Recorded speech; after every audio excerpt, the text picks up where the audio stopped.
to be before you today to announce my key leadership team. And the folks who will be coming out, these are actually going to be my deputy mayors for different issues that I'll be dealing with at City Hall. And the reason why I'm bringing back the deputy mayor system is because this is really just a good way to keep me organized, and so that everyone understands exactly who they should be going to on these different issues, and who is directly reporting to me on many of these different issues. And so let's go ahead and get started. I want a little bit of suspense here, okay? So I'm going to bring them out one by one. The first person that I bring out, he will be acting as my chief of staff and also a deputy mayor, and that is Kevin Ferguson. Kevin, why don't you come on out?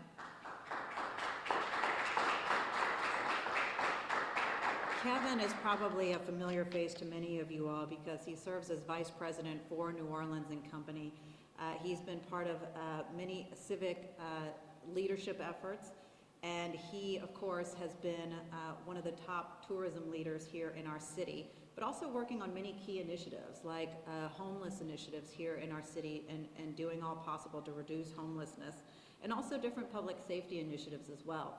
Prior to being part of New Orleans and Company, Kevin was with the Saints Pelicans organization, so he has a lot of different community and business relationships as well. Serving as my chief of staff, Kevin will be responsible for different policies that I put in place, my communication strategies. So overall, this is the guy that'll be ensuring that we're constantly having that right communication with the media, but also, of course, with the public as well. And also leading on my intergovernmental relationships, meaning leading in my conversations with state legislators, making sure that we have a good policy platform coming out of the state legislature, and of course also working with our New Orleans City Council as well. Now the next person I want to bring up is someone also familiar to y'all, and that's Renee Lapper-Ullery.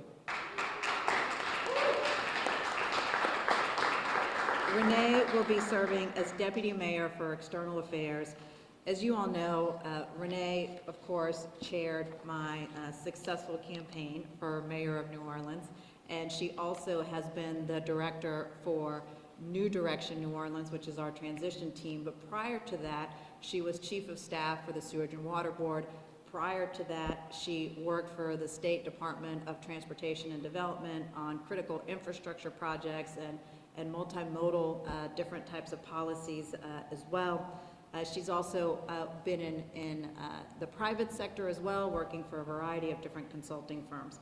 She will be the Deputy Mayor of External Affairs, as I mentioned, which means that she will be the one working with different community organizations and neighborhood leaders, making sure that I keep my ear to the ground as to what's really happening in our city and what the people of New Orleans really want from their mayor. So that is a key and critical role. And thank you, Renee, for continuing to be on this journey with me from campaign to transition and now at City Hall. Thank you, Renee. Our next person is also someone who you all are familiar with, and this is Dr. Jennifer Avegno. She will be serving as Deputy Mayor of Health and Human Services. I don't need to explain to members of the media the level of work that Dr. Avegno has done for our New Orleans Health Department and how much she has really grown our New Orleans Health Department by really bringing in and leveraging federal dollars. The difference that Dr. Avegno has made is truly transformative for the city of New Orleans, and I can honestly tell you that I don't know if there's many other people who I've worked with who are so dedicated to the people of New Orleans as Dr. Avegno has been over the past 8 years that I've been able to work with her. As I make her Deputy Mayor, she also becomes the city's Chief Medical Officer. She will also now have new duties where EMS will now roll under the Health Department, and she will also be taking on the duties of the Office of Homeless Services and also the Office of Youth and Families. So a lot more on her plate, and I very much appreciate your constant leadership, and I really look forward to your new role ahead and all that you'll be able to do. The next person I want to bring out is our new city attorney, and this is Charlene Gibson. Charlene, come on up. Charlene is someone well known to the city of New Orleans. She currently serves of counsel at Baker Donaldson, but she's worked at other law firms, not only here in New Orleans, but also in New York City. Charlene actually was someone who has a similar story to mine because she came to the city of New Orleans prior to Hurricane Katrina.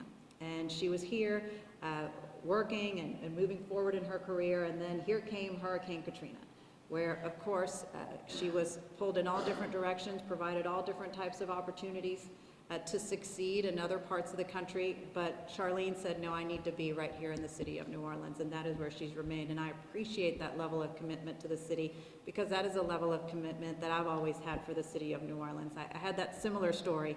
I see some of my friends from WDSU who've known me for quite some time. Drew has known me for even before Katrina. And same thing, Katrina happened, pulled in different directions, pulled to go work at other stations and things like that, but I knew I had to come back to the city of New Orleans and help the city rebuild. So Charlene, thank you for joining my team. And the next person I'd like to introduce, also someone who is well known to the people of this city, Chief Michael Harrison. Chief Michael Harrison will serve as Deputy Mayor of Public Safety. Obviously, he's someone that the people of New Orleans know very well. He served as Chief of Police here in the city of New Orleans. After that, he went on to be Police Commissioner for the city of Baltimore. And then after that, he went into a very rewarding consulting career where he consulted for different cities, particularly around consent decrees, and was also a consultant for our district attorney here in the city of New Orleans. His expertise is one that cities across the country want, and so I am incredibly grateful to have him part of my administration advising me on public safety issues. The role that he is taking is really a large one. He is Deputy Mayor of Public Safety. Obviously, he reports directly to me, but he will also be taking on the duties of Director of Homeland Security and Public Safety, and also the Office of Criminal Justice Coordination. So taking on a much bigger and greater role, and this is so necessary, and only really someone with his level of expertise could do a job this big. So thank you, Chief, for joining my team. All right, and the last one I'm going to introduce, some of y'all let the cat out of the bag on this. All right, my new Chief Administrative Officer, Joe Giarrusso, Councilmember Giarrusso. Councilmember Giarrusso, I know that people of the city know him well. Obviously, the media knows him well also. He has been on the city council with me for the past 8 years and just been a tremendous partner. He is one of the hardest working people at City Hall. They're early, they're late. Obviously, you all saw what we had to accomplish during this budget process, and he really got the job done. He actually got a job thinking he'd be done with, City Hall, and went to a big-time law firm here in the city of New Orleans, making a ton of money. But I said, Joe, I really actually need you. And really, I think what sold him, it wasn't that I needed him, it's that the people of New Orleans really needed him. And so I appreciate Joe coming in as CAO. As CAO, he really will be operating as a COO, making sure that operations of the city run well. So he has the most substantive city departments as far as city services go under his realm. And so, Joe, you've got a big job ahead. I know you're going to build an amazing team, and I'm so proud to have you continuing to work at City Hall. And I know there's a lot of excitement that you're not leaving anymore. So with that, this is my leadership team. I'm going to give everyone up here the opportunity to make some comments and explain to them why they want to work on behalf of the people and make our city a better place. And I'll start with my Chief of Staff, Kevin Ferguson.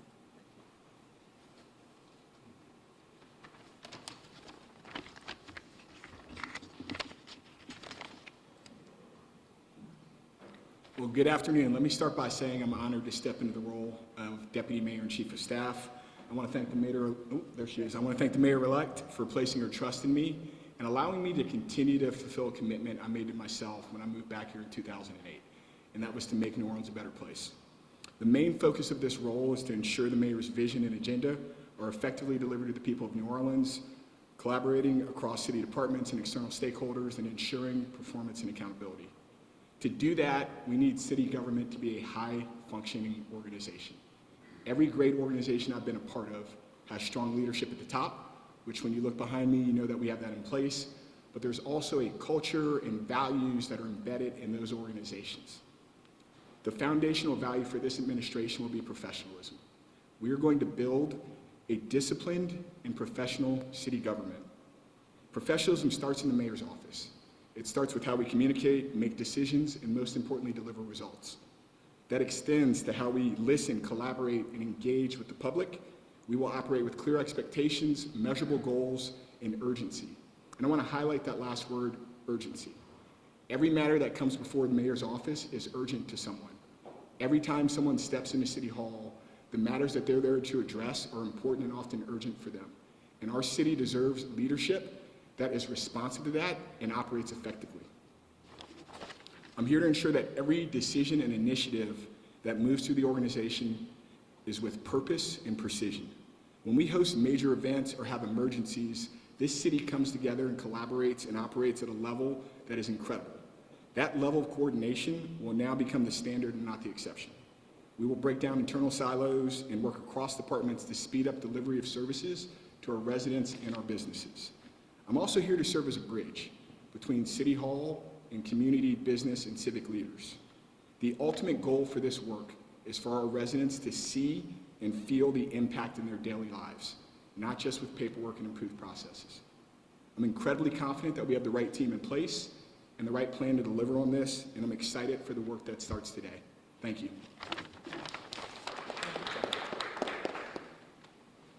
Thank you, Mayor-elect Moreno, and I am proud to continue to serve during this critical moment. The Deputy Mayor of External Affairs serves as the city's chief representative to residents and neighborhoods, civic institutions, business and nonprofit partners, and regional stakeholders. This role leads the city's efforts to build trust, strengthen the public engagement, elevate resident voices, and ensure transparent communication between the mayor's office and the community. The deputy mayor coordinates strategic outreach, oversees constituent-facing operations, and guides citywide messaging and relationship management to advance the mayor's priorities.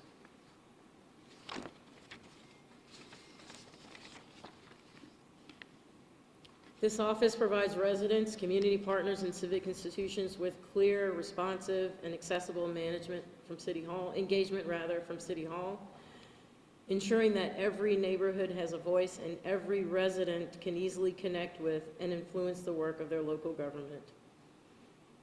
City Hall must be accessible, responsive, and trusted. The mayor's office will not operate behind closed doors. We will bring government closer to the people. Engagement will be proactive, not reactive, and there will be special focus on neighborhoods and communities historically left out of policy conversations. External Affairs will set the tone. City Hall works for people first. I'm proud to serve alongside this team to rebuild trust through transparency, engagement, and action. Thank you. Thank you. Thanks, Renee. Good afternoon, everybody. Like everyone else, I am beyond thrilled to be asked to continue on in this new administration with the mayor-elect as her principal advisor on health, youth and family well-being, community vitality, as part of the holistic vision that she's always espoused for public safety and opportunity as public health, and to highlight and advance the efforts of the really dedicated public health and social services professionals who are shaping this work at the city. Our existing energetic and dedicated team has laid a really strong foundation of programs, initiatives, and policy advances that support the health and well-being of all New Orleanians, from their earliest days in infancy to our seniors. And we are really excited to build on the diverse community partnerships that will translate into improved health outcomes for all. We know that clinical care is important, and a lot of times when you think of health, you think of going to the doctor or the clinic. We're so fortunate to have so many outstanding healthcare workers and institutions in our city that are such a vital part of our community. But what determines the health of New Orleanians are social and economic drivers of health, things like sufficient income, affordable and quality housing, minimal exposure to violence, strong educational opportunities and supportive work environments, and equitable, I'll repeat that, equitable access to all of it. And this starts with our young people. Ensuring optimal conditions for their growth and development makes our community healthy and prosperous for generations. When young families have what they need to thrive, we all benefit. So while I'm grateful for the focus on youth and families at the city, I'm very excited and committed to securing and expanding these efforts in the future. We know that healthy communities have strong and interconnected service system that creates safety nets for our most vulnerable, but offer universal access to programs and opportunities for everyone. And this is true of long-term prevention, which we spend a lot of time focusing on, but also our emergency care. And I'm excited that we'll have strengthened alignment with EMS in line with what's in our city charter. And in doing so, we plan to identify efficiencies in operations and expand capacity of that department while continue to provide highly professional acute medical services and nationally recognized EMS programs and practices 24/7. Public health is directly linked to public safety, and so by strengthening and expanding our existing and successful violence prevention ecosystem, we can work alongside our traditional justice partners to reduce the need for law enforcement interventions and reduce violence to a level where all neighborhoods and all individuals feel it and it can be sustained. And I'm really excited to be working with Chief Harrison again to develop this comprehensive approach to violence reduction. So our Health and Human Services expanded team will use deep community input and partnerships combined with quantitative metrics to develop and implement and refine data-driven solutions to complex social problems. We're really excited about the opportunity to show our work and have metrics for the whole community to get behind. We're going to continuously evaluate how well we serve the public and be flexible in finding better ways to support health with the urgency that is really important to us as well. We're going to build on our existing relationships with healthcare entities, nonprofits, the business community, state and federal agencies, and philanthropy, and most importantly, every resident who wants to come and get involved. We are not afraid to tackle the most intractable health problems in our community or the needs of our most vulnerable populations, and we know it can't be done alone. I am a proud New Orleans native, and I love this city deeply. And I know that of all her shining qualities, it is the people and their potential that are her true greatness. So supporting our family, neighbors, and friends with the services they deserve to have to a full access to a healthy life is our commitment. Thank you for the opportunity.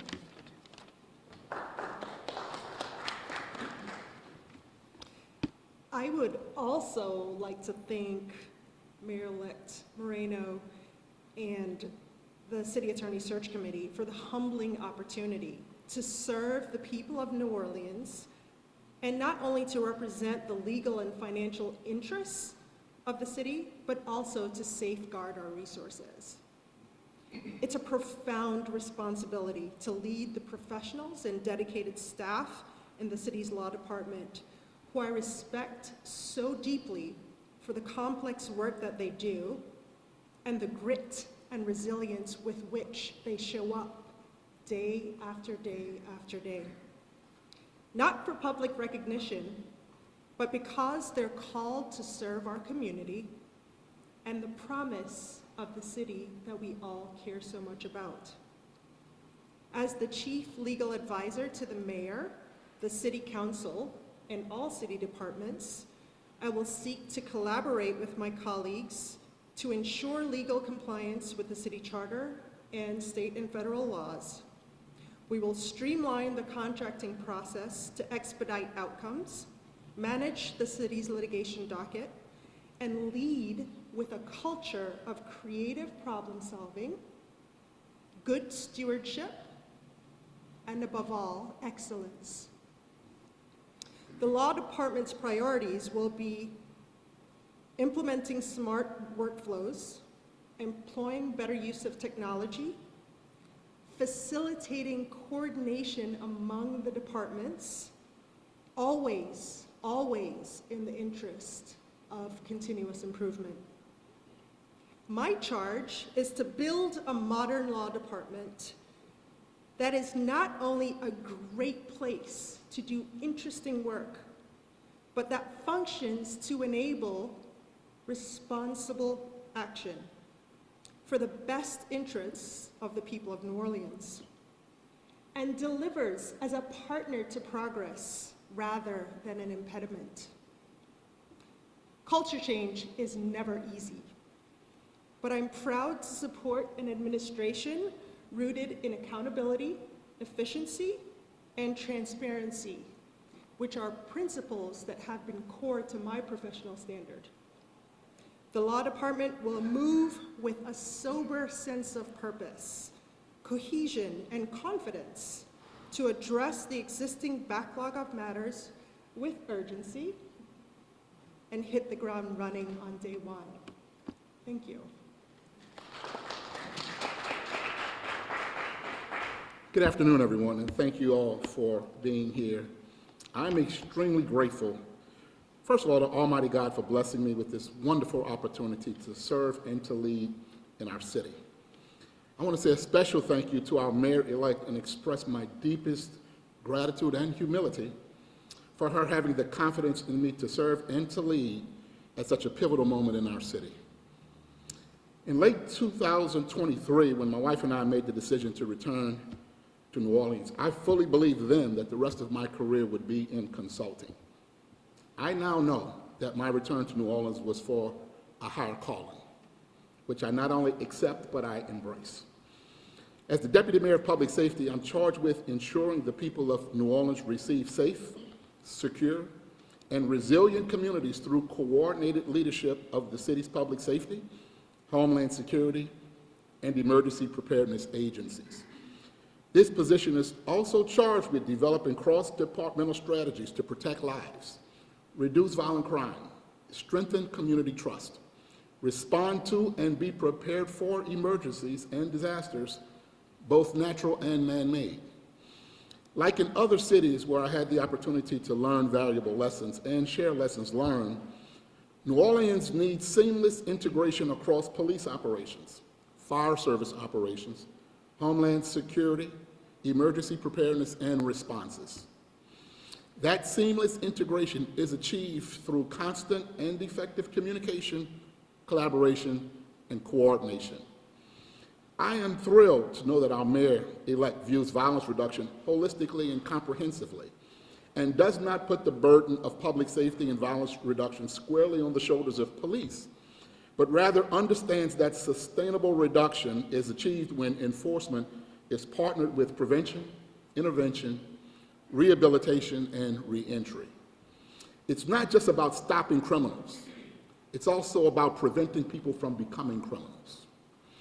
The office is also charged with ensuring that public safety agencies and stakeholders are not just appropriately resourced, but all efforts and initiatives are aligned, synchronized, and coordinated.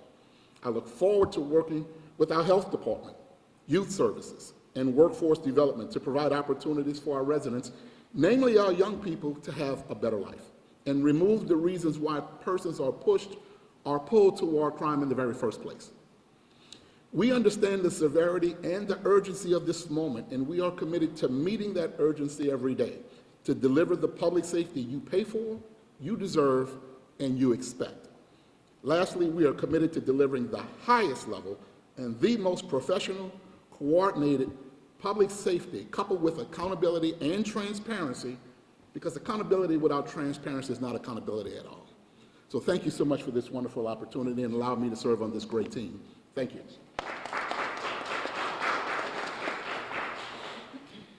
Well, I too want to thank Mayor-elect Moreno. It's been a pleasure working with you for the last 8 years, and you're stuck with me for a little while longer.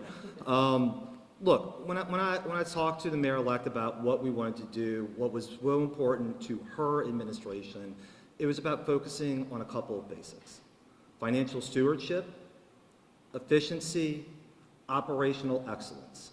And if you're not on board with that, this will not be the right administration for you.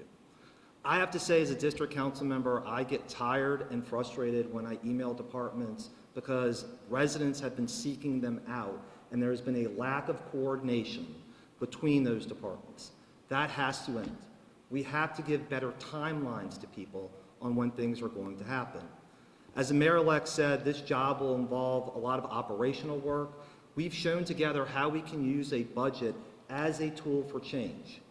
Remember, Sewage and Water Board had old, dilapidated turbines, one of which that dates back to World War I. As a result of the money that we got from the capital budget and from operating money, there will be a new Sewage and Water Board substation that is newer, cleaner, and more reliable, and it will be the most important piece of infrastructure that the city's had in a long period of time.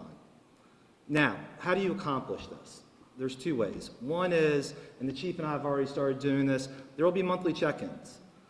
You are going to have to talk about where you are in your process, in your budget, with your overtime, and what your deliverables are. It also means we are going to be calendar-driven.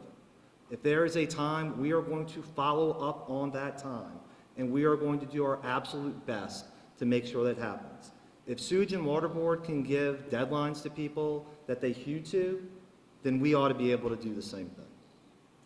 My ethos in this still comes from being a neighborhood president, and that is the type of quality that I expect, because it is important to every resident to know that services will work well for them no matter where you are in this city. The last piece that's going to obviously be very important to us is accountability and transparency in this. With that, here's a caveat for District A. For the next 41 days, you will not be getting special treatment, and you will be treated the same as everybody else. But it is important for everyone to understand that the decisions that are being made will be publicly, with your input, and making sure that you can see what is happening, because people want to know how their government is working for them. Thank you, Mayor-elect.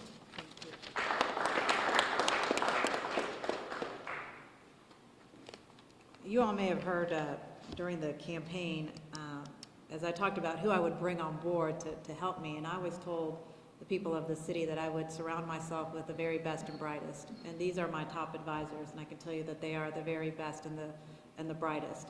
But I also want to say this, is that every single one of them works at my pace, and that's with urgency. I don't know how to work another pace. I see Andrew, who's been on my team for God knows how long, and I think he knows how I work, and it is constantly, and it's with urgency. Renee knows how I work, and it's constantly with urgency. Joe knows that, and Jen knows that, and the others certainly see that in me, and I see that in them. And the other piece, too, about each one of the people who you see next to me is that they'll do whatever possible to get the job done. In fact, when I sat down with Kevin as I was talking to him to see if he was the right guy for me, he said something where I said, absolutely, this is the right guy. We were chatting about how neither one of us has any really advanced degrees. We're not an attorney. Got a couple attorneys back here. Didn't go to graduate school, but we both have grit, and we both stop at nothing to get the job done. And when you told me that, I was like, oh, this is my guy. This is my guy. This is my chief of staff. This is my right-hand guy. And so I'm just very grateful for all these individuals who are stepping up for the role of serving the people of this city. They could be doing a lot of other things. Obviously, each one of them is successful in their own right. But they see what the city can be. And they want to be part of that transformation, because they know that it is possible. And all of us together, we will get the job done, and we'll do it with urgency. So with that, I'm happy to take any questions. I know that there's some off-topic questions. CNN, I'm going to take you on your own if that's okay, because I know you have a very specific story. But everybody else, if you can stay on topic, then I'll take off topic, okay? Blake? You mentioned last week sort of changing up the medical director position. Yes. Putting some of it under the EMS director, but then also giving some responsibility to Dr. Moreno. Can you kind of clarify? Sure. that? So I've moved all of EMS under Dr. Avegno, under Health and Human Services. Bill Salmeron will be the director of EMS, and then beneath that, right, Jen, is where we have a medical director position. So the way that it is now, it's medical director, and then after that, you have Salmeron as the EMS director, and we're just switching that role. We're putting medical director at a more bottom tier position. And that'll create savings of about $150,000 right there. I'm about savings these days. Yeah, go ahead. Related to public safety specifically, a lot will be in the aftermath of the terror attack and about communication between different departments and maybe where one role ends and another begins. Will the shape or organization of public safety this be dramatically different than what's existed? And if so, can you kind of lay that out? I'm so glad that you asked that because that is one of the main reasons why I brought in this expert. We've had conversations before. I've had public conversations with the media about how there was that lack of coordination with the city as to what the city's real responsibility was on deploying different assets. And now the current Homeland Security Department has pretty much said we're not going to be in charge of deploying those assets, and now that's solely on NOPD. What I've charged Chief Harrison with is to work with Chief Kirkpatrick to find the model that works.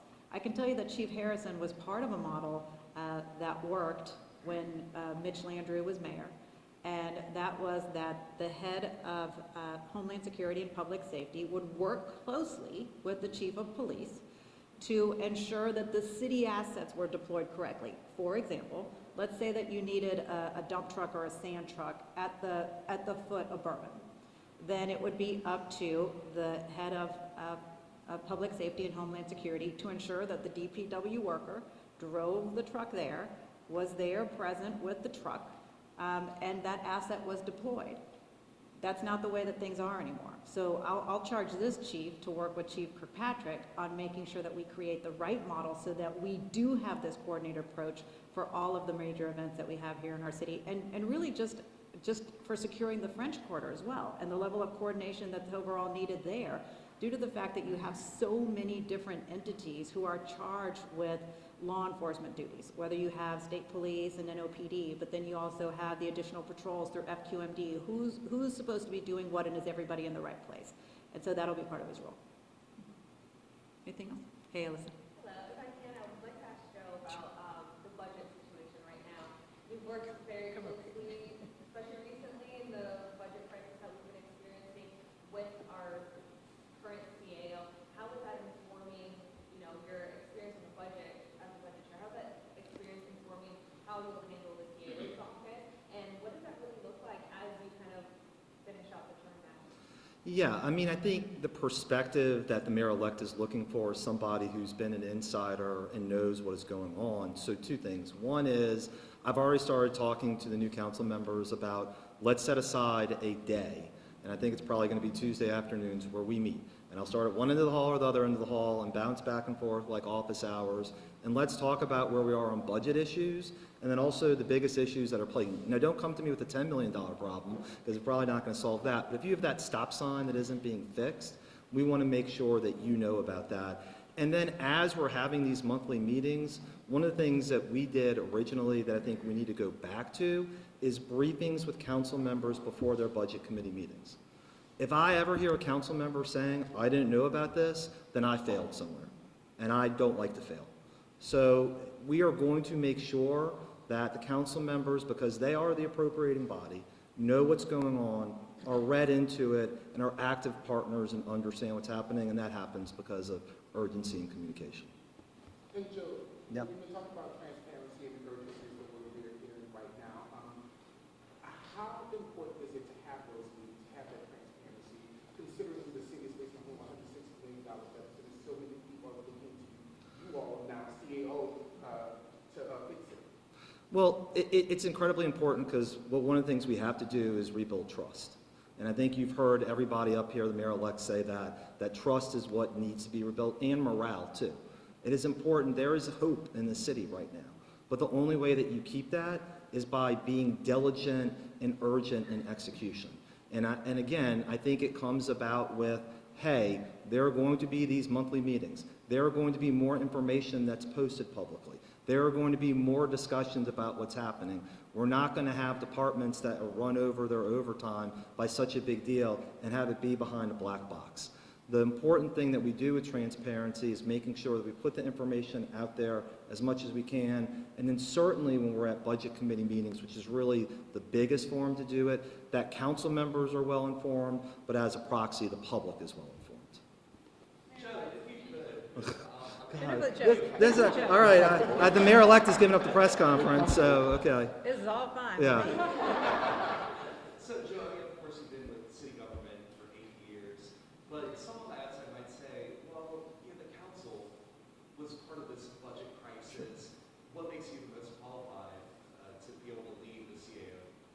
Well, I think, look, to people who are naysaying, and look, Chris, I've heard it, obviously, and we see it. Give me time to win your heart and mind. That's what I ask for, right? When you run for election, you're saying to somebody, take a chance on me. And I hope the fact that now that we're moving from not having all of the information, from having to learn, from having to scrounge around and get pieces, to having to constantly dig to find that information is a change. And then, you know, the other thing I would just say is one of the things I think people want right now is cooperation and compatibility. And particularly when I've met with the new council members, they have stressed to me that they campaigned on collaboration and people working together. I know at times that I can be tough in my questioning, but it's not from a place of anger, it's from a place of high expectation for what the residents need. And so my hope is in watching what happens, and candidly also, Chris, in watching how this budget process has unfolded. You know, the mayor-elect was responsible for getting the revenue anticipatory note. The mayor-elect was responsible for making sure we didn't have a financial administrator. The mayor-elect and the council was responsible for adding $75 million more to the budget. I mean, that's just 45 days. So my hope is we can continue that urgency, and really, we're in a job, frankly, where you have to prove yourself every single day, and I think we're equal to that task.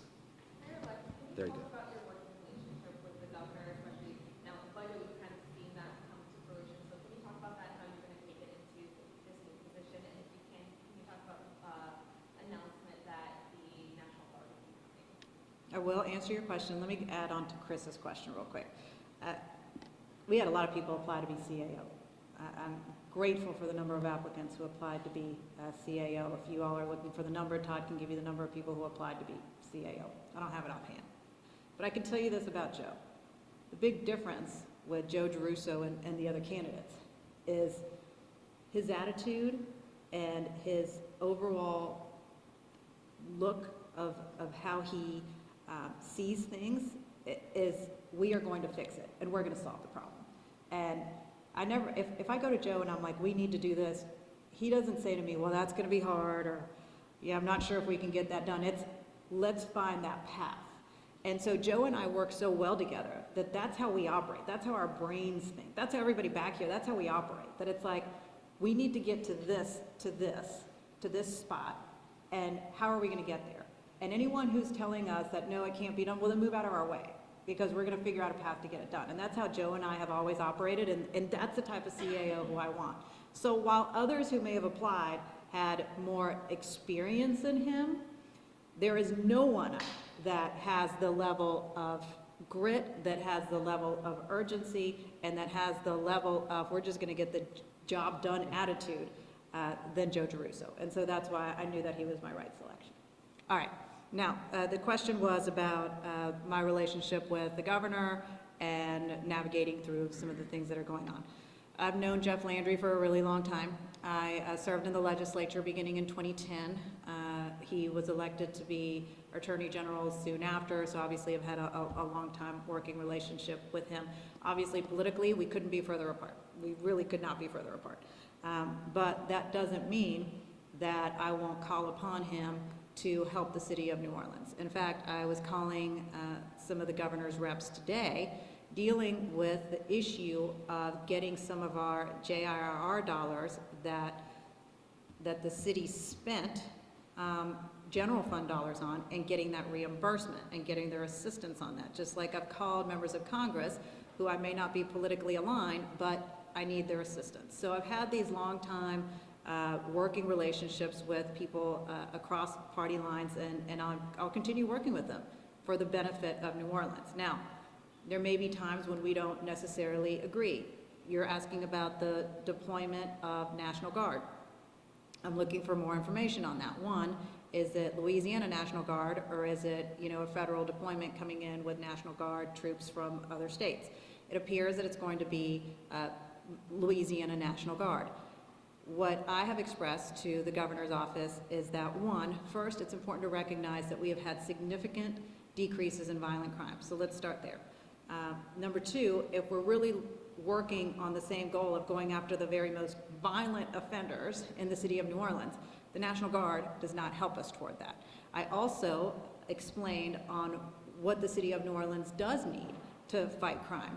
Everything from some of the initiatives that Dr. Avegno is working on the prevention side, to, if we want to talk on the law enforcement and prosecution side, what I really would need is additional probation and parole officers here in the city of New Orleans, and I also need more federal prosecutors. So if we can have some more assistance on that, that would really be helpful to dealing with the most violent offenders here in New Orleans. So I'll continue to have that dialogue and conversation with the governor, and my, of course, head and my heart is always on what is best for the people of the city. Go ahead, Joe. Now that you have key players in their roles in your administration, looking ahead, what is the goal for day one, and even further, what are you hoping to accomplish in the first 100 days of your administration? Starting on day one, immediately the people of this city will sense just a whole new direction of where the city's going. And that's really a direction where we are working at a faster pace, working to get things done, whether we are enhancing city services or whether we're working with urgency on the budget. Obviously, just on day one, within the first 24 hours, I'll sign a series of executive orders. I'll also be dealing with some legal matters like reversing the mayor's position on Wisner. So all of that will happen immediately. That's just how I operate. That's how I work. There's no time to waste. I got started right after I got elected and not even in office. So here we go. Let's get it done. Anybody else? Go ahead, Blake. Yeah, I was interested, obviously, Mayor Cantrell went out of state for her CAO pick initially. A lot of your leadership team has deep roots in New Orleans. Curious how that sort of weighed in your selection of the team. Look, we've got top talent here, and I think what you're seeing too from my team is that, you know, obviously Charlene, she's worked elsewhere. She's been in New York and she's here in New Orleans. Obviously Chief has worked in many other cities and was also chief in Baltimore. So we have folks that have obviously a combination of experience just here in New Orleans and outside New Orleans, but now they're back. But that top leadership, while I was getting applicants for different positions from all across the country, that top leadership I found right here. Mayor-elect, in your Tuesday press conference, or your press conference about the budget, I should say, you addressed various ways you're going to attempt to raise revenue, one of which being collections, particularly for parking. What is your vision for increasing collections for parking, and does that involve the Office of Debt Recovery? Two things. One, under Joe's office, we're going to do a new position, which is really going to be kind of the chief revenue collection office. And so that'll be under Joe's office, and he'll create that particular officer so that we ultimately have one person dedicated to just collections. On the parking piece, though, where we're going with that is that we have in the budget right now to hire an additional 50 parking enforcement personnel. And because we are going to be hiring up in this enforcement personnel, that is how we're going to be able to generate an additional $20+ million a year in parking. But at the same time, to your point, we have to up our collections. And that's why we need a person who is solely dedicated to just working on getting collections in from the city. What powers might that individual utilize? Would they go to the state, or would a new ordinance have to be crafted to collect? Well, I don't know the answer to that. Do you have the answer to that? I think we just reinforce. Yeah, honestly, like what we're looking to do is just additional enforcement. I mean, even with this amnesty program going on right now, did y'all know it was going on? Okay, y'all are members of the media, you didn't really even know it was going on. So like just really upping our game on what amnesty, you know, programs really look like, getting the word out. Even when it comes to some of these parking tickets, what we've been talking about is even doing kind of a deal here where we're gonna give you half off of your parking ticket if you come and pay it now. So there's all these different ways that we can do that, but it goes with just a larger effort and letting the public know what is happening and getting more revenue in that way. And even if we just do something, just a minimal increase, we believe that we'll be able to generate millions of dollars more just with a minimal increase of just getting the word out there on amnesty programs and just boosting our collection efforts on enforcement. Just a final question. All right, cool. Thank y'all. Appreciate it. Thank you. You want off topic? Let's do it. Thank you. Thank you. Great job. So proud to be on your team.